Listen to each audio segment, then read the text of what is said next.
Bonsoir, bonsoir.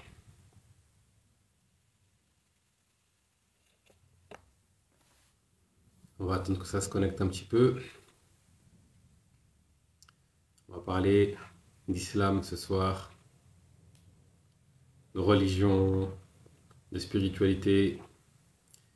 On va être en quête spirituelle, en quête de vérité.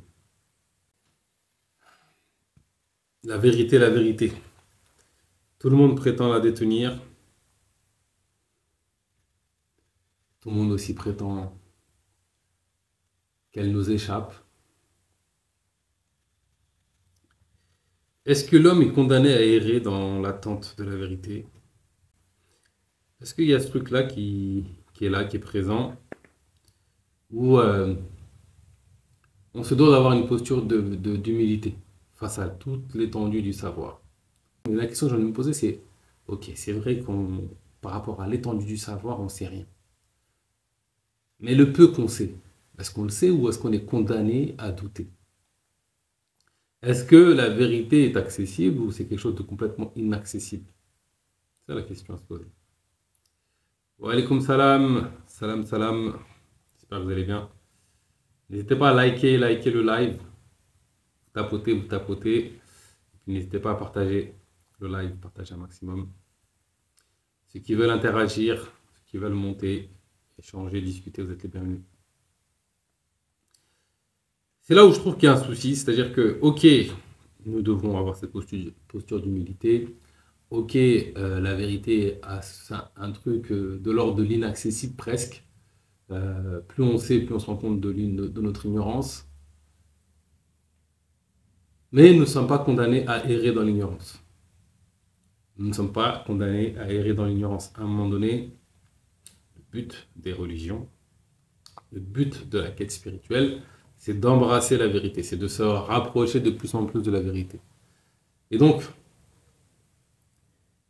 par humilité, il faut dire que, il faut conscientiser que ce qu'on sait, c'est rien par rapport à l'étendue du savoir. Mais également, par humilité, il faut savoir aussi reconnaître ce qu'on sait. Sans oublier que dans ce qu'on sait, il y a une grande part d'illusion. Mais il y a des choses que nous savons. Par exemple, je sais que je suis. Ça, je le sais. Ce serait de l'orgueil que de ne pas le reconnaître. De dire, non, moi, je ne sais rien. Même que je suis, je sais que je ne sais pas.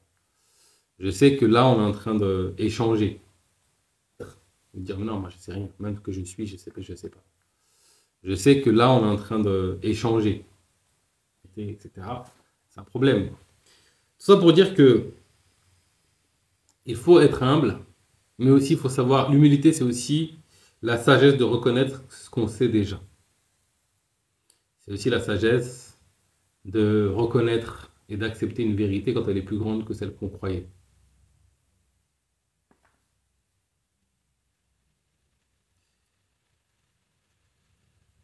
Je ne peux pas rester, je me lève à 2 heures du matin pour aller à l'aéroport. Ok, bah bon voyage. Merci d'être passé. Au plaisir. Je me lève à 2 heures du matin pour aller à l'aéroport. Ok, bah bon voyage. Merci d'être passé. Au plaisir.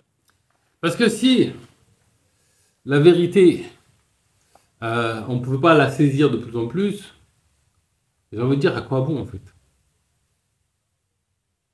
À quoi bon? Pourquoi nous envoyer des prophètes? Pourquoi faire de la science, des recherches? Pourquoi vouloir explorer l'univers, etc. Si en fait, quoi qu'on fasse, on est condamné à errer dans l'ignorance de ce qui est vrai, dans l'ignorance de la vérité. Je crois fort en la vérité. Je pense qu'il existe une vérité, une seule vérité. Que cette vérité, c'est ce qu'on appelle Dieu. Ce que les gens appellent la vérité, c'est ce qu'on appelle Dieu. D'ailleurs, quand je compare le divin, ses attributs à la vérité, je vois beaucoup de points communs. Énormément de points communs. La vérité est une, elle ne peut pas se contredire. Et souvent, on va me dire, oui, mais tu vois, chacun a sa vérité, la vérité est multiple, etc., etc. Ok, je l'entends bien. Si tu me dis que la vérité est multiple, est-ce que cette parole, cette affirmation, est-ce qu'elle est vraie? Salam, Orfèvre, j'espère que tu vas bien. Est-ce que c'est vrai qu'il y a plusieurs vérités?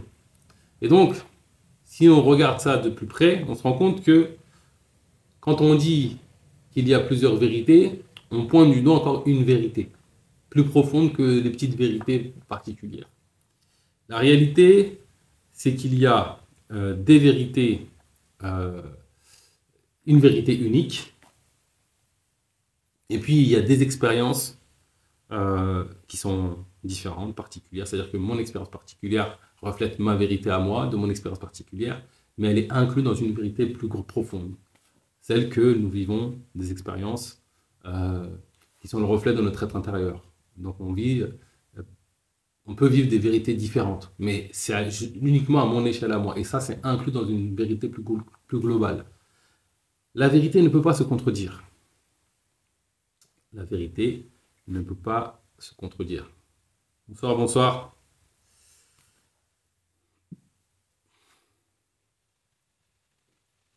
Un seul Dieu unique dans les trois livres.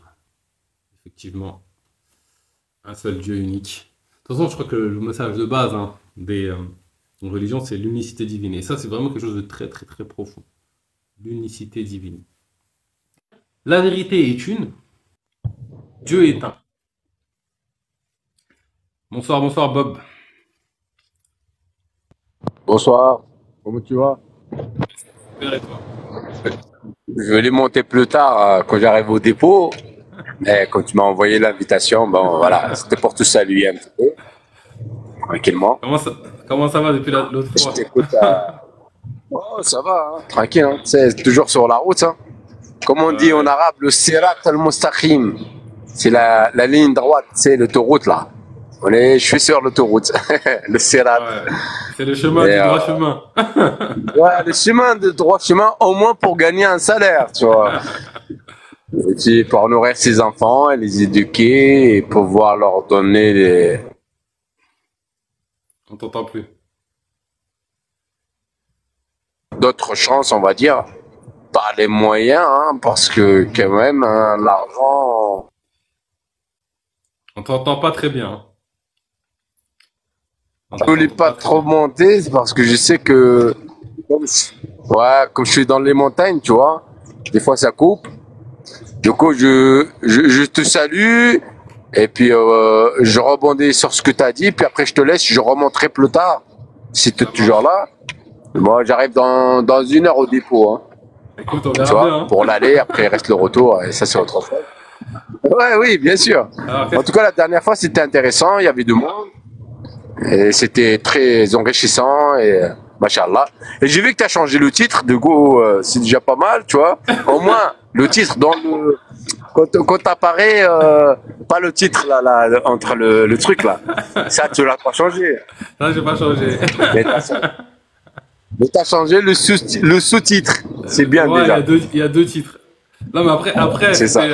c'était plutôt un titre, ce titre-là que tu vois, j'ai failli quitter l'islam. Alors c'est vrai, enfin c'est vrai par rapport à mon parcours de vie, mais c'est pour interpeller aussi. C'est pour interpeller que j'ai mis ça.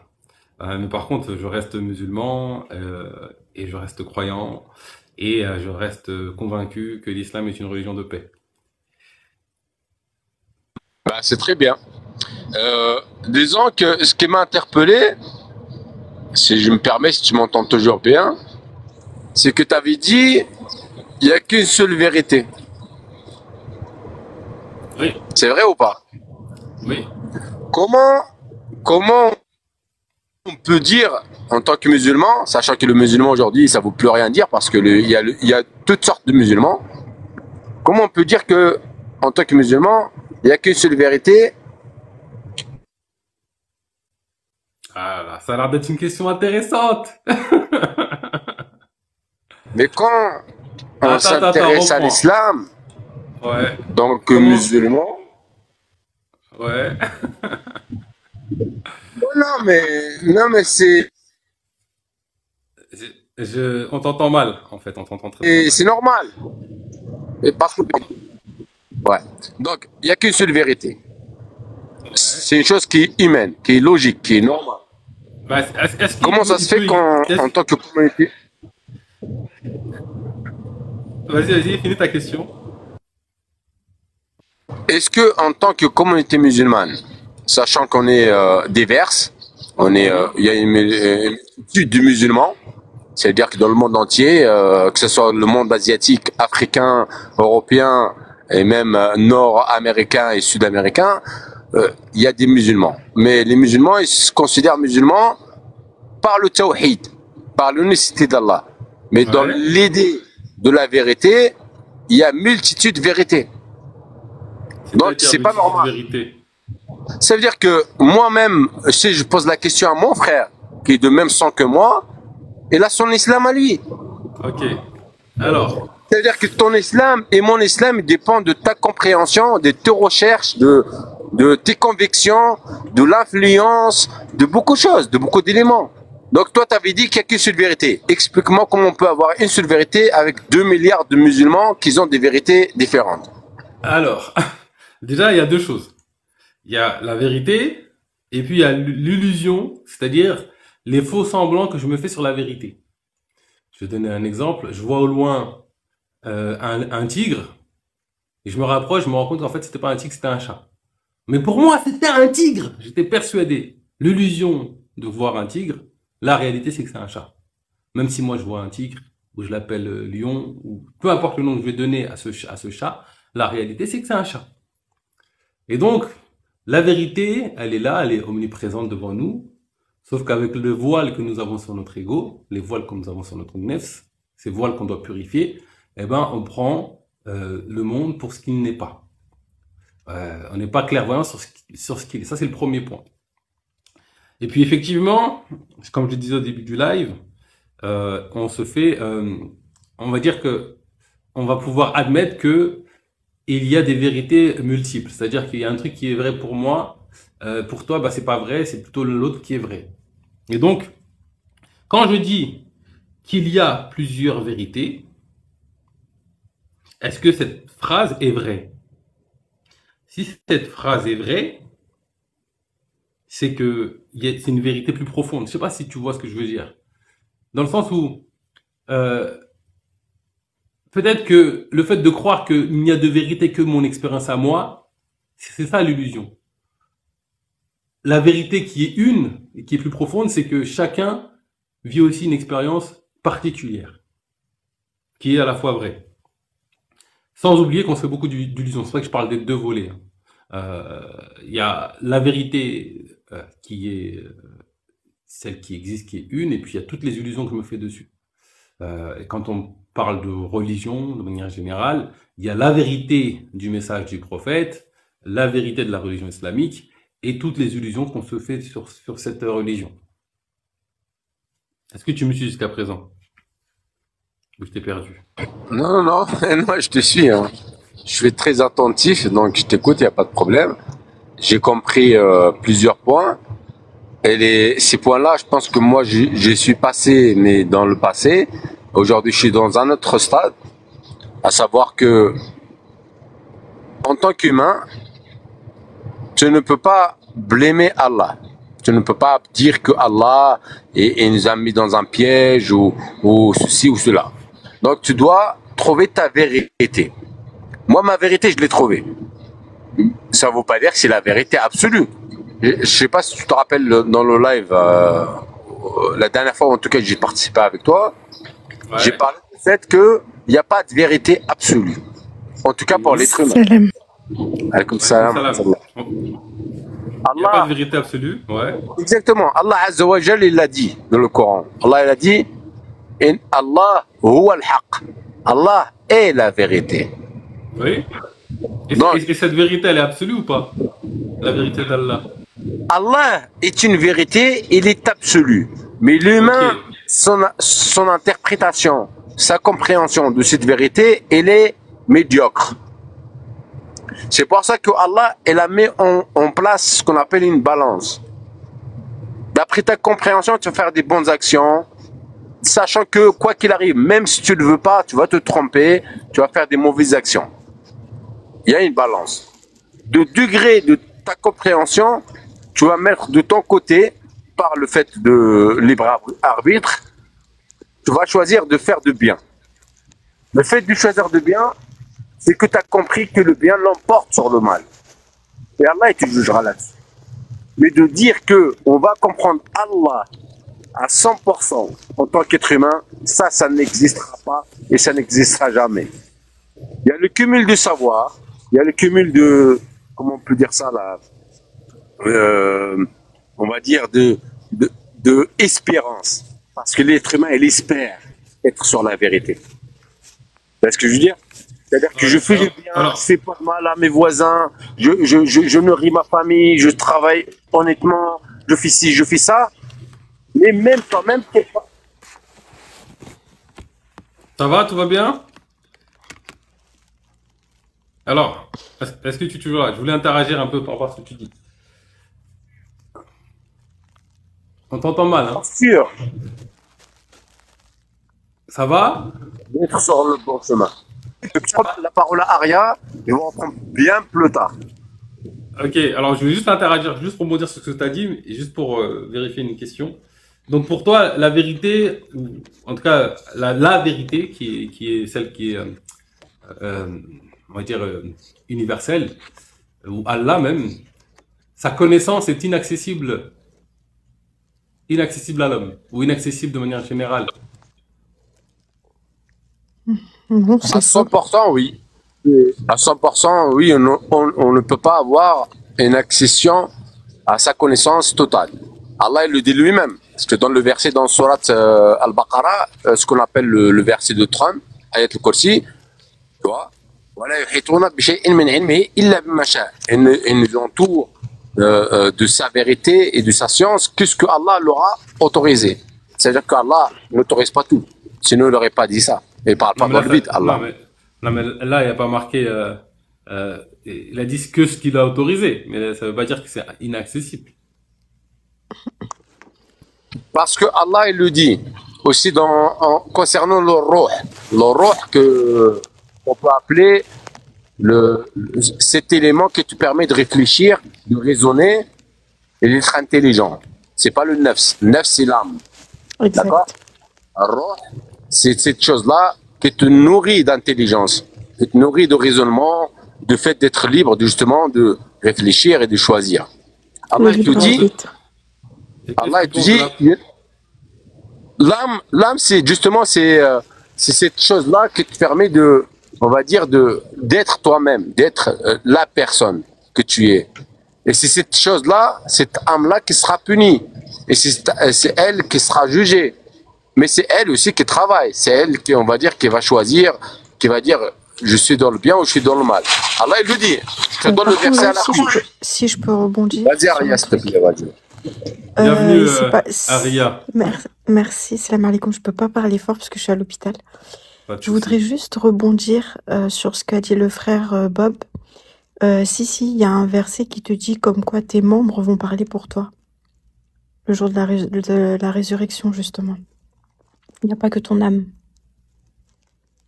Ok, donc, bon, ok, tout peut parler. Alors moi, ma question c'est, euh, j'entends bien hein, qu'on peut pas accéder à la vérité. Alors, je pense qu'il y a, je pense qu'il y a il y a du sens à l'échelle de cette vie humaine. On va dire, je vais être assez d'accord. Mais là où je peux pas être d'accord, c'est que je pense que c'est un des enjeux, se rapprocher de cette vérité, de cette vie-là. Euh, et si le but c'était pas de se rapprocher de la vérité de Dieu, pourquoi nous envoyer un messager? Pourquoi nous envoyer des rites qui nous permettent de nous rapprocher de la vérité de Dieu? Et puis il y a une parole qui dit, alors je crois que c'est dans un hadith, je pense, il n'y a rien qui peut me contenir si ce n'est le cœur de mon serviteur sincère. Alors moi, mon frère, je suis pas les hadiths du tout. Ok, C'est-à-dire que dans le Coran, il y a des versets qui te disent clairement que qu'il faut pas suivre autre que la parole d'Allah et qu'il faut encore moins vendre à vil prix des hadiths contre la parole d'Allah. C'est-à-dire que tu as la 45.6 par exemple qui te dit clairement En quel hadith croiront-ils après cela? Puis il y a tant d'autres tant d'autres versets qui te disent que le Coran se suffit à lui-même. Ouais. Alors, moi, je vais avoir plusieurs objections à ça. La question, c'est qu'est-ce que la parole de Dieu? Est-ce que la parole de Dieu, c'est uniquement l'information qu'on va avoir dans le livre qu'on appelle le Coran, ou est-ce qu'elle est plus large que ça? À mon sens, Elle est dans oui. le Coran. Pour toi, c'est uniquement le Coran. C'est-à-dire qu'il n'y a Pour moi, pas c'est d'autres uniquement le paroles de Coran. Dieu que le Coran. Il n'y a pas d'autres paroles de Dieu que le Coran. Non, il n'y a pas d'autre parole de Dieu que le Coran parce que sinon, ça voudrait dire que Allah, il n'a pas accompli ce qu'il nous a promis d'avoir accompli, c'est-à-dire nous faire descendre son kitab, son message, ses sourates, ses versets. Ça voudrait dire que Allah, en fait, ne sait pas rendre complet le Coran. Alors, tu vois, Je moi, pense par que exemple, Allah, il va mettre la moitié des choses, et puis je pense qu'Allah, il va mettre la moitié des choses dans un Coran, et puis des êtres humains vont rajouter d'autres moitiés plus de 250 ans après la mort du prophète. alors, euh, déjà, moi, si tu veux, je te partage ma croyance. Je pense pas que le Bien sûr. kitab que Dieu a préservé soit un livre écrit. Je pense que c'est autre chose qu'un livre écrit. Je suis d'accord. Donc, ça, c'est le premier point. Et puis, j'ai la certitude absolue qu'un livre écrit ne peut pas contenir Dieu, ou, tout de Dieu, ou toute la parole de Dieu. Un livre écrit. Et puis, je vais avoir un verset que j'aime beaucoup, euh, qui, euh, qui va dans ce sens-là. Attends, si tu me permets que je le retrouve. Euh, je l'ai pas souligné celui-là. Si, il doit être là. Voilà, c'est 41-53. Alors, attends, Verset j'évite tout de 41 suite. Ouais, je vais le lire, je vais le lire. Nous leur Ah, ok, montrerons nos merci. preuves dans les horizons et en eux-mêmes, jusqu'à ce qu'ils réalisent que ceci est la vérité. Déjà, il nous montre un chemin d'accès à la vérité, et on nous confirme qu'il y a la vérité. Ton Seigneur n'est-il pas suffisant comme témoin de toute chose? Bon, ça c'est juste pour te dire, ok, s'il te révèle une vérité.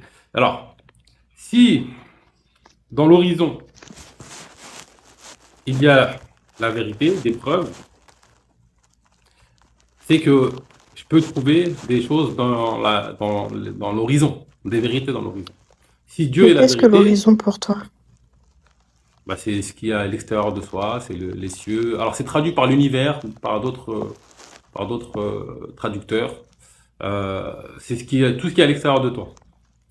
Moi, ce que je comprends de ce verset, c'est que en toi-même, Dieu te révèle ses vérités, et à travers les cieux et la terre, il te révèle ses vérités. D'ailleurs, la création est aussi qualifiée de ayat, de signes. Donc, je peux avoir des vérités en dehors euh, de, dans la création. Euh, Pourquoi je ne pourrais pas trouver ça dans les hadiths? Parce que, en fait, les hadiths, Allah, si il aurait voulu, par exemple, voilà, il y a une sœur dans les commentaires qui parle du châtiment de la tombe. Tu penses qu'Allah, il aurait omis de faire descendre un verset dans une sourate où on parle d'un châtiment de la tombe? Et pourquoi Qui pas? En est fait, Bukhari, qui est Albani, qui est Fawzan? Est-ce que Allah, il parle de ces gens-là? Est-ce que ce sont des messagers? non mais attends. Parce que c'est eux qui viennent rajouter ça à la parole d'Allah. Ouais, je comprends. En tout cas, je comprends. En tout cas, moi, je suis pas, tu vois, je suis pas pour prendre pour argent comptant tout ce qu'on a dans les hadiths. C'est pas mon cheminement. C'est pas parce qu'il y a marqué Sahih que je vais en faire une vérité, tu vois. Maintenant, de là à dire qu'il n'y a aucune vérité dedans, aucune sagesse dedans, c'est un souci. Le souci, en fait, que moi je vais avoir, c'est que euh, est-ce que tout est écrit dans le livre que tu appelles le Coran? Est-ce que c'est Oui, vraiment ça le kitab? C'est ça la question. non. En fait, il y a le kitab, donc comme il l'a expliqué tout à l'heure le frère, euh, En fait, le kitab d'Allah, le Coran, c'est un ruh. Tu comprends? Il est vivant. Ok. Le message d'Allah, il ne meurt jamais, il est vivant.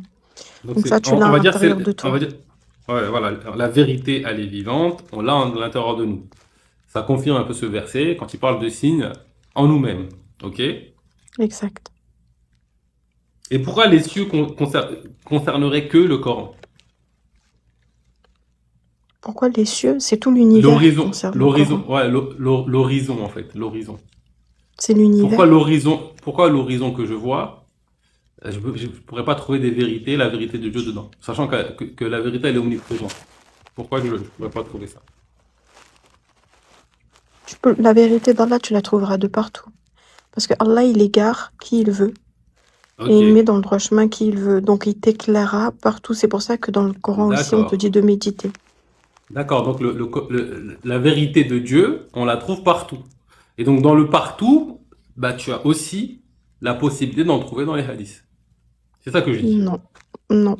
Impossible. C'est partout sauf dans les hadiths, quoi. Alors non, parce que dans le verset que tu nous as lu, justement, tu parlais de l'horizon de l'univers, on parle pas d'autres livres.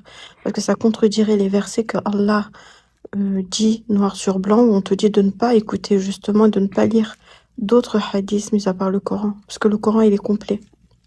Non, mais ça veut dire que Tu sais, c'est...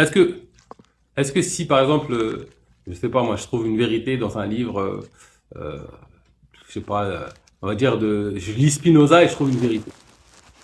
Je fais quoi? Je l'apprends ou je l'apprends pas cette vérité? Si elle est dans le Coran, tu la prends.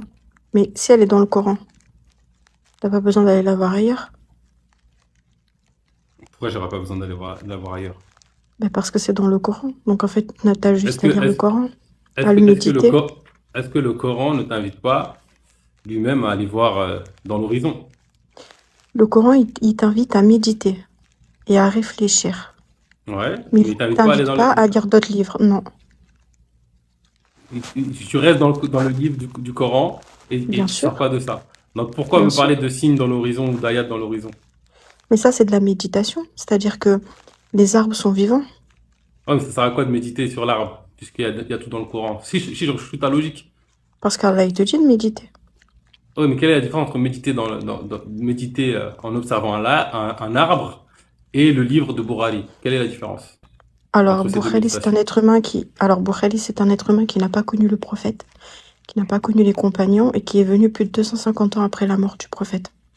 Oui, mais Tandis que l'arbre. Allah, les signes d'Allah, il te les met de partout. Tu n'as pas besoin de suivre quelqu'un ou bien de croire en une personne qui est totalement Mais inconnue dans le Coran pour pouvoir croire à la parole d'Allah. est-ce que de partout, ça veut dire de partout? Pourquoi exclure les humains dans le partout? Parce que Allah, il te sort des versets, comme je t'ai expliqué, où il te dit de ne pas lire d'autres hadiths, mis à part les récits qu'il y a dans le Coran. Pour moi, ça n'a pas de sens. Je sais pas. Par exemple, regarde. Est-ce que tu veux que je Je te peux lise un verset? répondre juste Oui, quelques bien sûr. secondes. Attends, on la laisse finir, après je te coupe. Oui, oui, je la Attends, laisse finir, ouais, bien sûr. laisse-la finir. Vas-y, Aria, finis ton argument, excuse-moi. Non, c'est pas Pas de grave, souci, pas de t'inquiète. souci. Barakallahu. Par exemple, il y a la sourate 45, verset 6, Ouais, qu'est-ce qu'elle dit? qui est très explicite. Alors attends, je vais dessus.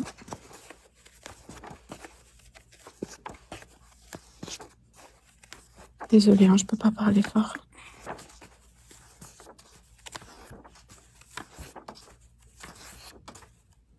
Alors, bismillah. Voici les signes de Dieu que nous te récitons en toute vérité. Alors en quel hadith, après Dieu et ses signes, croiront-ils? Ok. Alors, je sais pas, c'est quoi les signes de Dieu? Est-ce que les signes de Dieu sont uniquement dans le livre que tu appelles toi qu'on appelle le Coran? Alors, le Coran est une vérité, et les signes d'Allah sont partout. Ok. Donc pourquoi tu exclus les hadiths du partout? Parce que Qu'est-ce c'est qui fait que... écrit dans la 45-6, celle que je viens de te lire, où on te le dit Ah, mais clairement. c'est pas... Ouais, mais sauf que... Moi, pour moi, Sinon, quand j'entends regarde. cette sourate, quand j'entends cette sourate, en fait, je me dis, ça doit pointer du doigt tout ce qui est mensonger. Les hadiths sont mensongers. Donc, c'est-à-dire que s'il y a une parole, bah, je pense que dans les hadiths, il y a des choses mensongères. Donc, s'il y a une parole qui est mensongère, que ce soit appelée hadith ou autre, que je mets en parallèle de vérité, eh ben, il faut que je lâche le mensonge pour la vérité. Ça, c'est ça que je comprends. Mais ça me dit pas, non, ça n'a pas de sens. Parce que ça veut dire que si ce verset nous dit, entre guillemets, de ne pas prendre aucun hadith, sachant que quand le prophète, d'ailleurs c'est pas lui qui a rassemblé le Coran, mais quand on a rassemblé le Coran, techniquement il n'y avait pas de hadith, techniquement. Quoique peut-être qu'il y en avait pendant le vivant du prophète, peut-être. Si, Tu penses que le prophète il suivait quelque chose ou tu penses qu'il était coran seul? Moi je sais pas. Le prophète il suivait des hadiths? Moi ce que je vais dire, ce que je pense du prophète. Je pense que le prophète il suivait la vérité. Il n'y a que la vérité qui... Ben, la vérité. Dieu est la vérité. Et donc, entre une vérité et un mensonge, il suit la vérité. C'est-à-dire que si je te propose deux informations, il y en a une qui est vraie et une qui est fausse, le prophète, je pense, j'ai même la certitude, va prendre la vérité et délaisser le mensonge. Point. Maintenant... Donc, tu penses qu'il y avait des hadiths à l'époque? Bah, il a interdit qu'on écrive des hadiths. Donc, à mon avis, il devait y en avoir un peu quand même. Puisqu'il a interdit qu'on... Non, il a interdit après lui. Non, il a interdit après lui. Il peut pas interdire ça après sa mort. Si, c'est dans le hadith, en fait, il te dit... Enfin, dans le hadith, il dit « N'écrivez rien après moi ». Donc, dans son vivant, il acceptait les hadiths, mais pas après son Non, vivant. Non, il a jamais accepté de hadith, c'est faux. Bah, alors, quand tu dis « N'écrivez rien après moi », de mon vivant, vous pouvez écrire, mais après moi, en fait, Bakary, ouais. Excuse-moi, hein, j'interviens. Vas-y, prends la parole. Bah, à la base, j'étais parti sur une autre idée pour pouvoir te répondre, mais là, puisqu'on a débarqué là-dessus, en fait, le hadith, le fameux hadith qui dit « N'écrivez rien de moi, sur moi, ou de moi, ou sur moi hein, », parce que les traductions, elles sont, on va dire... chacun a sa traduction, il n'y a pas de problème.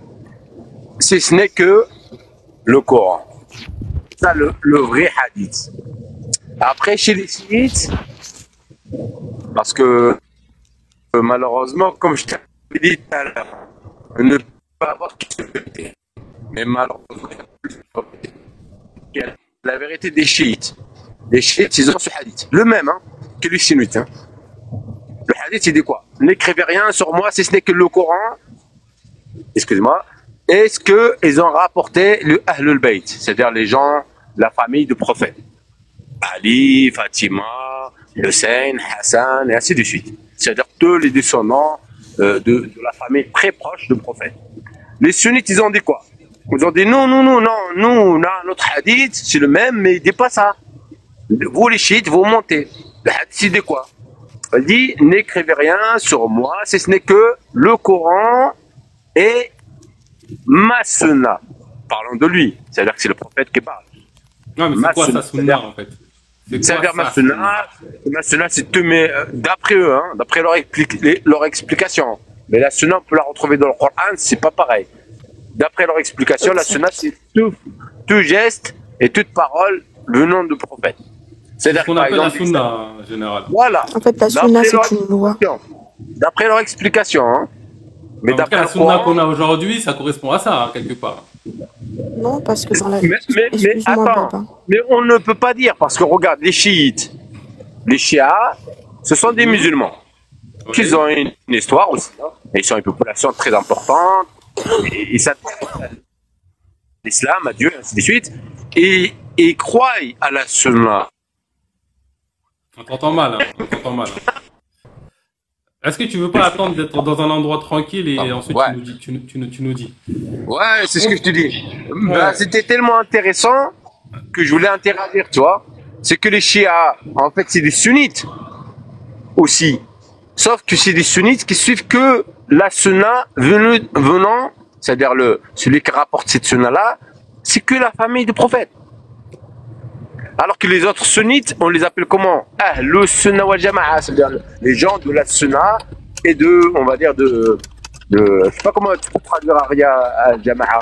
Yani le fait d'être d'accord sur une chose, quoi. Tu vois, Jama'a, yani un groupe qui se met d'accord sur le fait que ce hadith est sahih, ce hadith est daïf.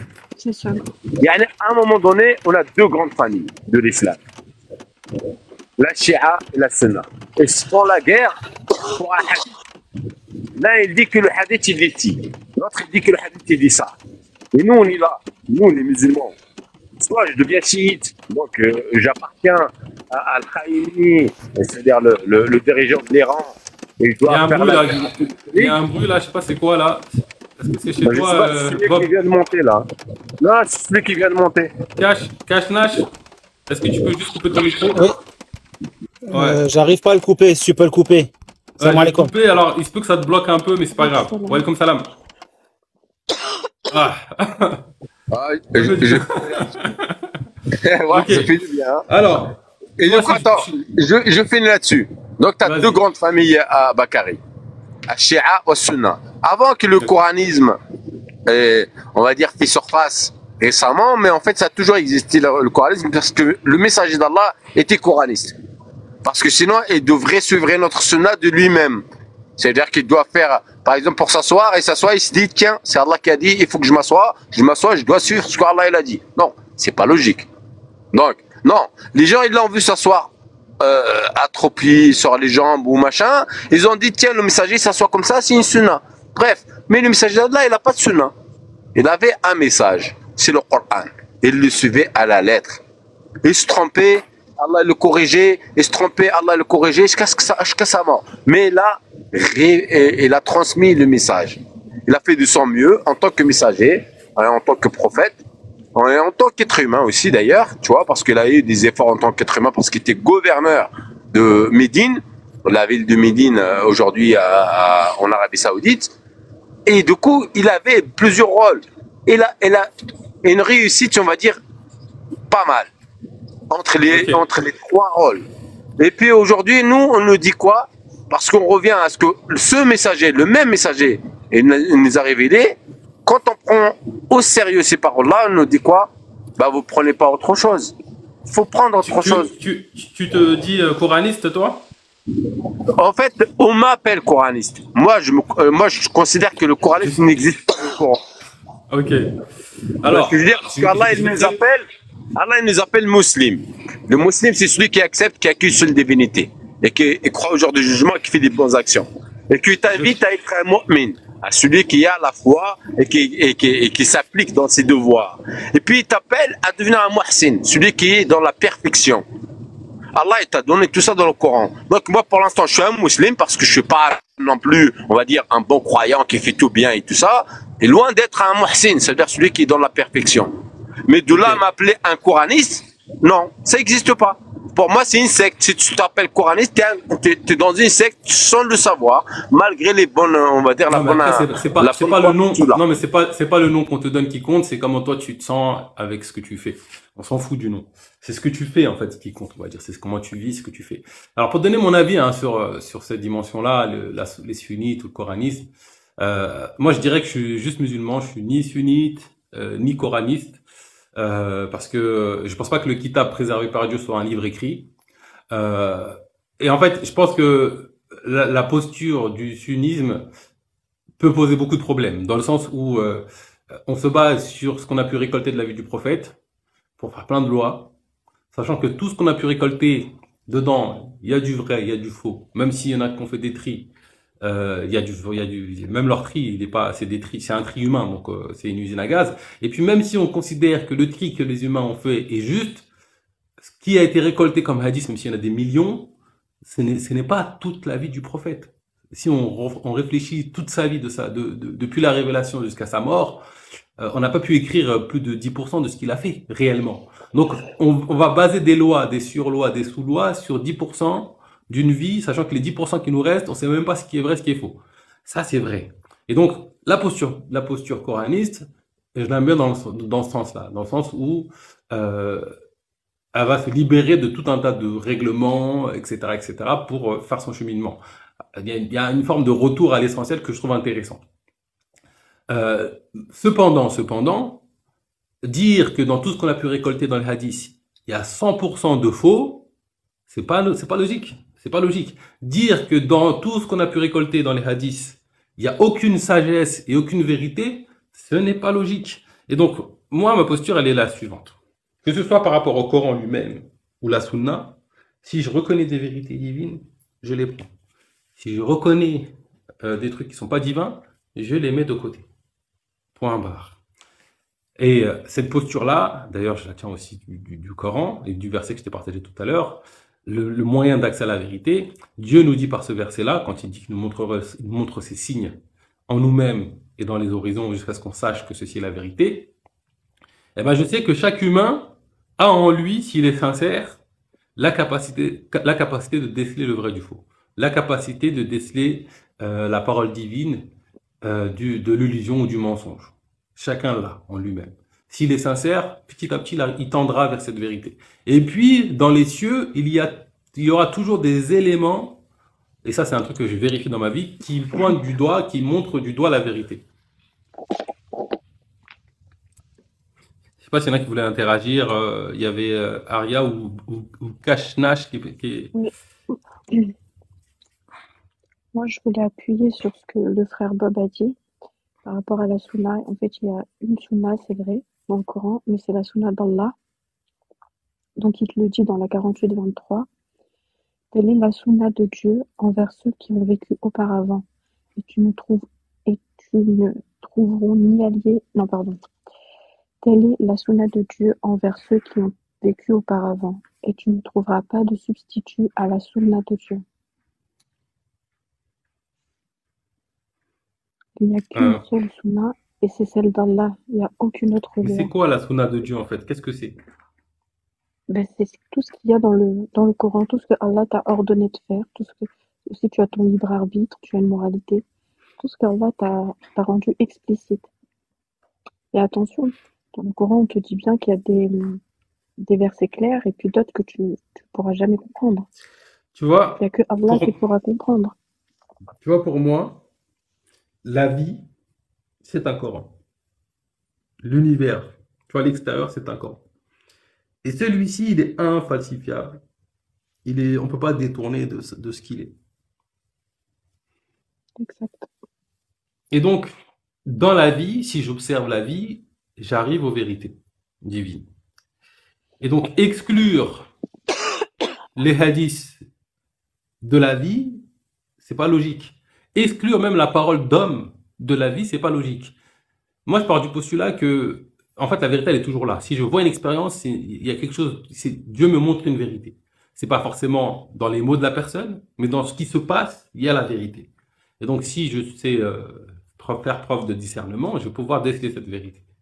Et donc, un homme, même si c'est pas un prophète, peut m'apporter des vérités. S'il a étudié le Coran, évidemment. Attends, Bakary, c'est pas là la question.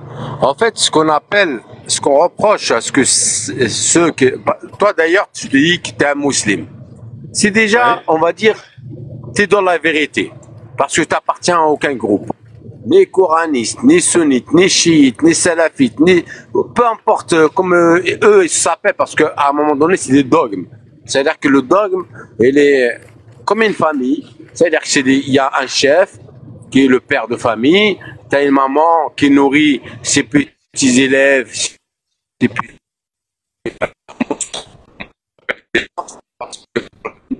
Le son. Ton son, il est... Ah, le son, c'est la catastrophe. Je crois que c'est Kashnash. Non, c'est pas moi. Ah, ouais, c'est mon approche à moi. C'est mon approche à moi. Là, il y a déjà 3 personnes qui sont en attente, mais je ne veux pas mettre trop de monde. Le but, c'est de faire tourner la parole un peu. Vas-y, finis ton propos.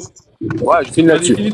Et du coup, exactement. Et du coup, ce qu'on appelle, toi, ce que tu te reproches, c'est le fait que, est-ce qu'un être humain peut apporter une vérité? Cache-nache, s'il te plaît. 2 secondes, je finis. Hein. Il y a un bruit bizarre de manger. Cache. Je sais pas c'est quoi là. Ouais, c'est le cache là. Je crois que c'est toi. C'est le. Alors, en fait, j'ai peur de te muter et que ça te bloque trop longtemps. Donc, est-ce que tu en as pour longtemps, Bob? Tu finis rapidement, je donne la parole à Kashnash et ensuite il coupera son micro.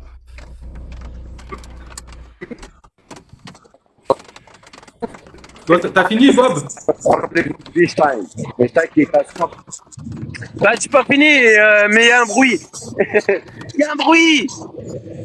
Bon, écoute, attends, vas-y. Je vais donner la parole à Kashnash et ensuite, il va couper son micro, comme ça va nous épargner les oreilles un peu. Ouais, salam alaikum. Wa alaikum salam, comment ça va? Ouais, alhamdoulilah, barakallahu fik. Merci de m'avoir fait monter. Ravi de te retrouver sur TikTok. T'as vu mes vidéos sur Facebook, alors? Tout à fait. Ok. Et bah donc je voulais intervenir par rapport à ce que j'ai entendu, par rapport à votre discussion. Et je trouve que tu as une bonne réflexion, frère Bakary. Et je voulais juste pointer du doigt une chose, c'est par exemple, tu disais que tous les hadiths ne sont pas faux, tout n'est pas bon, tout ça. Dès que je vois quelque chose, je le prends.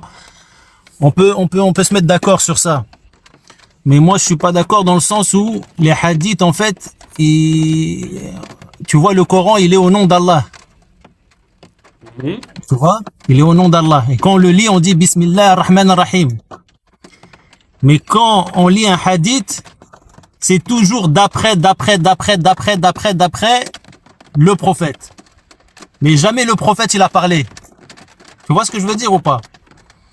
Et donc, le fait déjà d'avoir un doute sur est-ce que le prophète l'a dit ou pas, et ça s'appelle déjà un faux témoignage qui est interdit en islam, le faux témoignage d'attribuer une parole à une personne qui ne l'a pas dite ou supposément pas dite. C'est ça qui est grave. Après, sur le contenu, tu me dis est-ce qu'il est bon, peut-être on peut le prendre, il n'y a pas de problème. Mais une seconde chose, c'est que il y a des gens, des fois, et juste pour amadouer, manipuler, tout ce que tu veux, ben, en disant le prophète, il a dit, donc ça force l'autre à se soumettre, tu vois. Ouais. Et donc, pour moi, si c'est une vérité, si la parole c'est une vérité, on n'a même pas besoin de dire le prophète, il a dit. Parce que déjà, on ne sait pas s'il l'a dit. En fait, tu vois, moi, personnellement, j'ai pas besoin de se connaître la scène de transmission pour croire en un hadith ou pas. Tu vois, c'est peut-être prétentieux, mais en tout cas, c'est comme ça que je fonctionne. J'ai pas besoin de ça. Je pense que ça a été mis en place pour essayer de rassurer, et je pense que ça a été aussi utilisé pour manipuler, mettre des petits trucs, pour faire des lois qui vont dans mon sens. Ça, c'est certain. Qu'est-ce que tu veux faire? C'est la vie est ainsi. Mais pour moi, la posture de tout ou rien, je trouve qu'elle n'est pas juste. C'est pas une bonne posture. C'est pas comme ça la vie. Après, si ça peut être un choix, en tout cas, si tu cherches la vérité, tu peux pas être dans une posture tout ou rien. Tu dois faire ce travail de démêler le vrai du faux. En tout cas, si tu cherches la vérité. Après, si c'est pas ton objectif principal, jette tout. Non, ce que je veux dire, Bakary, c'est que peu importe ce que tu fasses, peu importe la méthode que tu mettras en place, tu pourras jamais me certifier que cette parole sort de la bouche du prophète. Non, mais en tout cas, je peux pas te certifier qu'une parole sort de la bouche du prophète, mais ce que je peux te certifier, c'est que tu as le moyen en toi de déceler le vrai du faux. Tu l'as. Et si tu utilises ce moyen qui est en toi pour déceler le vrai du faux dans une posture sincère, et que malgré tout tu te trompes, Dieu sera en soutien avec toi. Si tu le fais et que tu trouves la vérité, Dieu sera encore doublement... Non, mais par exemple, si tu me sors la parole d'un philosophe et que je retrouve dedans une vérité, moi je l'apprends, comme tu dis, il n'y a pas de problème. Et moi, ce que je trouve... exclure tous les hadiths de ce même processus, en fait? Non, moi il n'y a pas de problème avec le hadith, s'il a une bonne moralité ou quoi, il n'y a pas de problème. Je trouve le problème, c'est d'attribuer quelque chose ou une parole à quelqu'un qui ne l'a pas dite. Ça, c'est première chose. Deuxième chose, c'est que en termes de religion, c'est le livre d'Allah qui prime, tu vois. En termes de religion. Donc, même si le hadith, tu peux t'en servir comme développement personnel ou tout ce que tu veux, mais ne l'attribue pas à la religion de Dieu, tu vois. Je sais pas, après, ne pas attribuer une chose à la Est-ce religion que de Dieu, je sais pas. Ok, mais en tout cas, je l'entends, je l'entends. Bah, Il y par a, exemple, il y a- par exemple, par exemple, par exemple, Dieu il te dit de faire les ablutions comme ça. Et il y a un hadith qui te dit de les faire autrement. Et pourtant, le hadith, il a rien de méchant, il a rien de bizarre, mais c'est pas ce que Dieu t'a demandé, à part si tu as une autre religion que celle de Dieu que tu attribues à Dieu. Je sais pas si je me suis fait comprendre. Bah après, qu'est-ce que la Je suis d'accord religion avec toi. pour moi, la voie droite, c'est sincérité, et puis quand il y a une vérité, tu t'y soumets, point. Tu prends un un seul et unique, et tu es sincère dans cette quête de vérité. Tu vois, moi, je suis quelqu'un de très sceptique. Je suis tellement sceptique que je suis même sceptique sur le Coran, tu vois, en lui-même. Tu vois, je vais pas le prendre pour argent comptant. Mais Est-ce que tu dire l'as que je lu? jette... Ouais, je l'ai lu plusieurs fois, le Coran. Plusieurs fois. Ok. Et t'as pu méditer dessus? Ça veut dire quoi, méditer dessus? C'est-à-dire que bien le comprendre, parce que tu sais, quand tu lis une traduction, enfin, je sais pas si tu l'as lu en français ou en arabe, Je suis mais pas quand tu lis une arabophone. traduction. Je suis pas Ok, non, arabophone. moi non plus. Je te rassure, je suis pas non plus, je suis pas arabophone. Je fais mes recherches, je fais mes occurrences. Mais je sais que si, par exemple, tu prends le mot au mot, par exemple, il y a dans une sourate, on te dit et frappez-les en parlant des femmes. En fait, ça veut pas dire frappez-les, tu vois. La traduction, elle a été mal traduite. Donc ça, il y a des mots qui peuvent porter quand même à confusion. Il faut faire attention et je pense qu'il faut vraiment faire ses recherches. Mais tu vois, Suivre les occurrences. j'avais pas besoin, moi personnellement, dans ma posture, de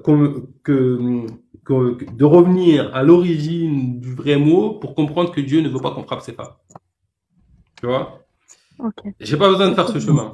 Bakary, je vais te... Mais ceux qui font ce chemin, il faut le faire parce que ça trompe, ça trompe beaucoup de gens sur la vérité. Tu vois ce que je veux dire ou pas? Bakary, Attends, ouais, je vais te donner un exemple concret pour essayer d'illustrer tout ce que j'ai dit et pour faire la distinction entre ce que les gens ont pu dire, que ce soit sur le prophète ou pas, etc., les hadiths ou pas, et la religion de Dieu. Par ouais, exemple, par exemple, le prophète, il est venu, il nous a transmis un message qui est le Coran.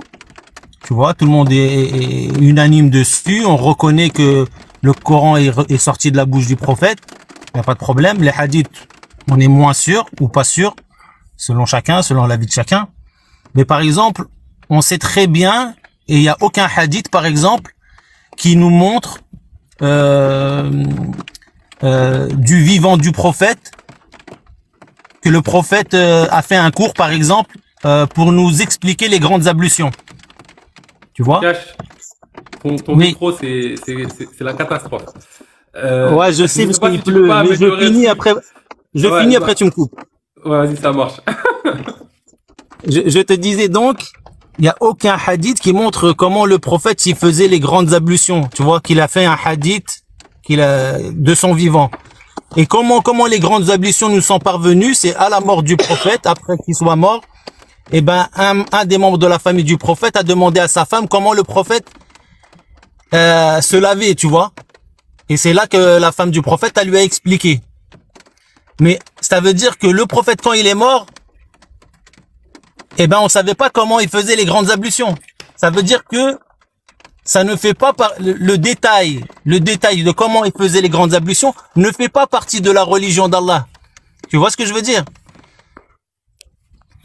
Tout simplement. Parce Ok. que il est censé mourir en nous ayant transmis la religion complète. Ok. Regarde, moi, je vais te donner un exemple. Admettons, je décide de faire une action. Tu vois, un truc que je fais beaucoup, moi, avant de prier.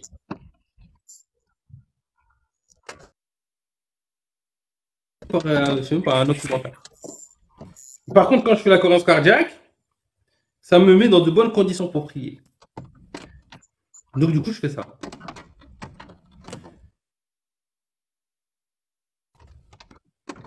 Est-ce qu'il faut appeler, c'est interdit par le divin ou est-ce Excuse-moi, que j'ai c'est pas un bien? Si compris moi ce je que t'as constate. dit. Attends, je Il y vais a un couper ton bruit. micro parce que là c'est.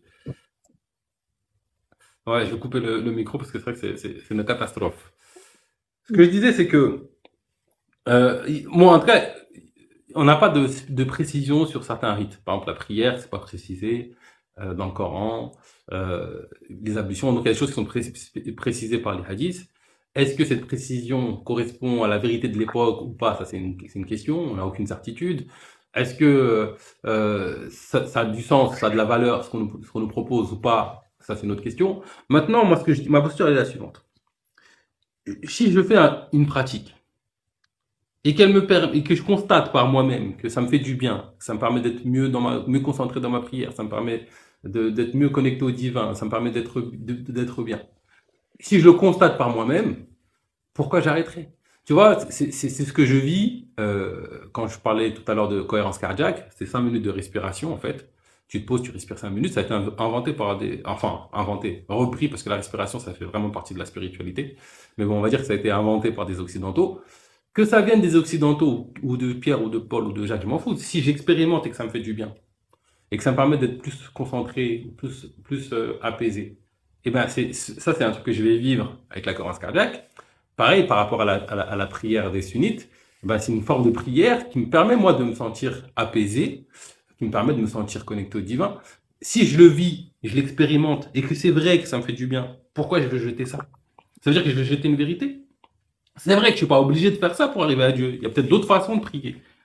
Mais si cette façon-là, elle est bien, pourquoi je vais la jeter? C'est ça mon propos, en fait. Je pense qu'il y a une nuance entre celui qui veut imposer une seule façon en disant que c'est la seule façon qui mène à Dieu et celui qui est libre de toute façon, dont les façons même imposées. Tu vois ce que je veux dire? Si je peux me permettre, par rapport aux ablutions, elles y sont dans le Coran. Et elles sont bien détaillées. Oui, après, tu vas avoir une forme qu'il y a dans le Coran qui est différente de la forme qu'on va avoir dans le sunnisme. Mais bon, on va dire que c'est deux formes Ah, d'ablution. ben justement, si c'est deux formes d'ablution, tu crois en laquelle? Moi, personnellement, l'une ou l'autre, je vois pas la grande, il n'y a pas une grande différence pour moi dans mon expérience de vie. Ben, en fait, il y a des choses, on appelle ça des bid'ah. En fait, il y a des choses que tu n'as pas le droit d'innover. T'as pas le droit de faire d'innovation. C'est-à-dire que si Allah, il t'a dit de faire les choses comme ça, il faut pas qu'après, il y ait des gens, en fait, qui viennent imposer des ablutions en disant c'est comme ça et pas autrement. Que si, par exemple, t'as pas lavé 3 fois ton nez, eh ben, tes ablutions sont annulées. Ça, par exemple, c'est une bid'ah. Ça, c'est interdit. Parce que dans le Coran, Allah, il te dit pas d'aller nettoyer ton nez, par exemple.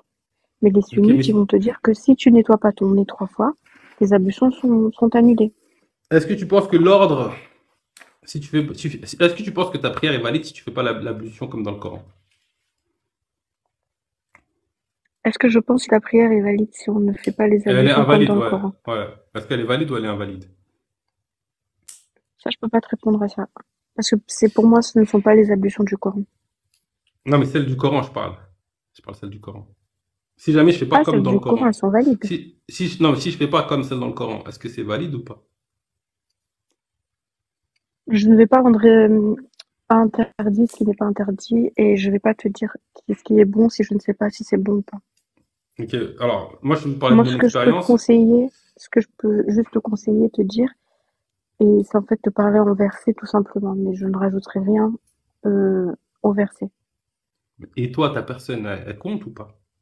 Est-ce que Dieu te révèle des trucs à toi? Moi, Ouais. bien sûr, quand je lis ces versets, bien sûr. Ok, et ça Tout compte verset pour moi ou est une révélation. tu mets ça à zéro? Toi. Moi, je trouve qu'il y a un souci. Pour moi, c'est ça le souci que je vais avoir avec pas mal de croyants, c'est que vous vous oubliez, vous, en tant que personne. Et vous oubliez que Dieu parle à tout le monde. Il parle à tout le monde, Dieu. Dieu vous révèle des choses. Et ça compte, ça. Et même s'il le révèle qu'à vous, il vous dit, dans le même verset que je t'ai montré tout à l'heure, il te suffit comme témoin. Bien sûr qu'Allah nous suffit comme témoin. Tu vois, si je te partage moi mon expérience, ensuite je vais donner la parole à Ibn Burata, parce qu'il est venu, il n'a pas parlé. Euh, je pense que la forme de prière, c'est pas l'enjeu principal. Je pense que il y a plus d'importance dans l'intention de se purifier. C'est vrai que l'eau, il a un pouvoir purificateur aussi, mais il y a plus d'importance à l'intention de se purifier que à l'ordre de comment on va faire pour se purifier quand on fait ces ablutions. Et la purification est un plus, mais pour se connecter au divin, il suffit de couper du monde, de faire l'introspection. Et donc, je vois des prières qui sont faites par d'autres personnes qui ne sont pas forcément dits musulmans. Et j'observe, et même quand moi j'expérimente, que ça a aussi cet effet du rappel de Dieu. C'est-à-dire que c'est des recommandations qui fonctionnent, qui ont une efficacité, mais ce n'est pas l'enjeu majeur du retour à Dieu. Le sens de l'ablution, comme ça. Ce n'est pas l'enjeu majeur. Si je te partage mon expérience à moi, personnelle.